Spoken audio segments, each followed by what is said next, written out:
What is an act? An act is the action of doing a thing, but not only that, an act is also the act of not doing a thing. So there's really no such thing as doing nothing, if you think about it.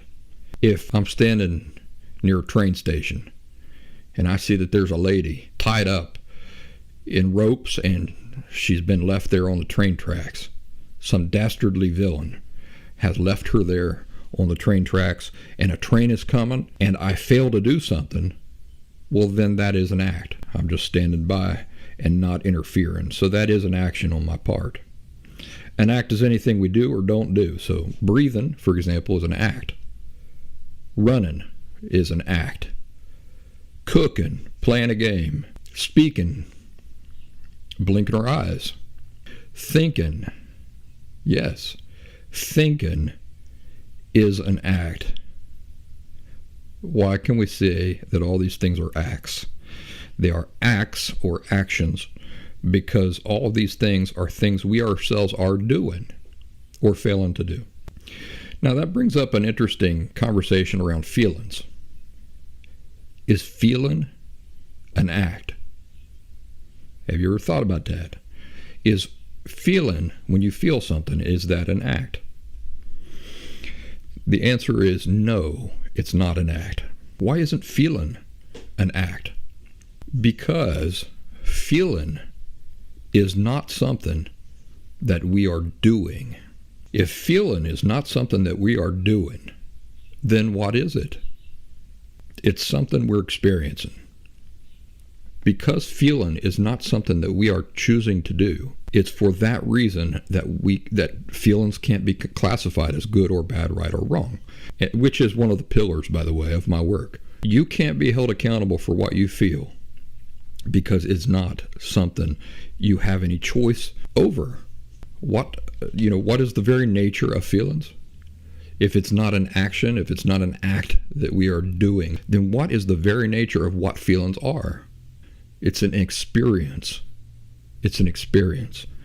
So think about that.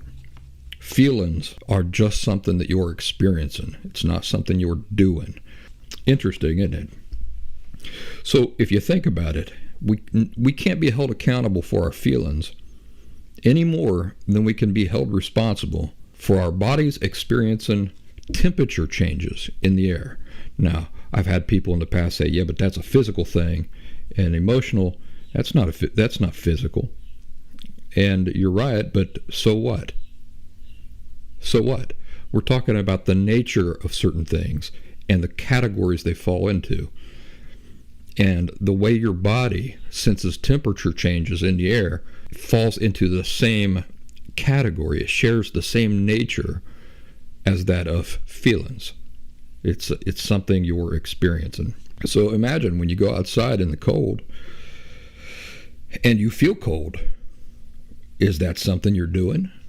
Of course it's not. It's something you're experiencing, right? You're not making yourself feel cold. In fact, you don't even have a choice in the matter whether to feel cold or not. You have a choice about whether to put on a jacket or not. But that is not directly related to you choosing what you're feeling in any given environment, right? You're not choosing to feel cold. The air is cold, and your body is simply experiencing that cold. And that's the way feelings work. That's the category, the nature of the way feelings are. You know, if you think about the absurdity of trying to hold somebody accountable for feeling cold, you see how absurd that is. They're not choosing to feel cold. They just do feel cold. I've also had people in the past say, well, yeah, but what if it's 80 degrees outside Fahrenheit, which is, summertime temperatures, it's really quite warm. You say, what if it's 80 degrees out there, it's sweltering, sun is blaring, middle of summer, you're in Florida, and a person walks outside and says, boy, I feel cold out here in this sweltering weather. Can it be said that they're feeling the wrong thing? No. What they're feeling is what they're feeling. It's not like they go, oh, but wait a second, it's 80 degrees out here and I'm not supposed to feel cold. They still feel cold. They're just feeling whatever they feel. That registering in oneself is information. Now, it might be information that you're sick. That might be the information. But still, the information itself is not right or wrong, good or bad. Whatever it is, that's what it is. And, it's prudent to listen to that information and try to understand what it is that you are needing in that environment. Feelings are no different than that. People might say it's inappropriate for you to feel this in such and such a situation. Well, anybody who tells you that does not understand the nature of feelings. They just don't. They're confusing feelings as something you have control over. It's something that people do. And that's just not the truth, right? So if it's not something you're doing and it's not something we have control over, how can it be said that you're feeling the wrong thing in any given situation? It might seem inappropriate, but that doesn't change the fact that what you're feeling is what you're feeling. The next order of business would be then to try to understand why. Why am I feeling this way? Why am I feeling so hilarious at this funeral? Or, whatever the case might be. Why am I at this comedian stand-up routine? Am I feeling so sad? You see, a person might say, well, it's inappropriate for you to feel so sad in such a jolly environment. Well, it doesn't change the fact that you're feeling what you're feeling. And that information is trying to tell you something. Maybe something that the stand-up comedian has said has reminded you of a lost love.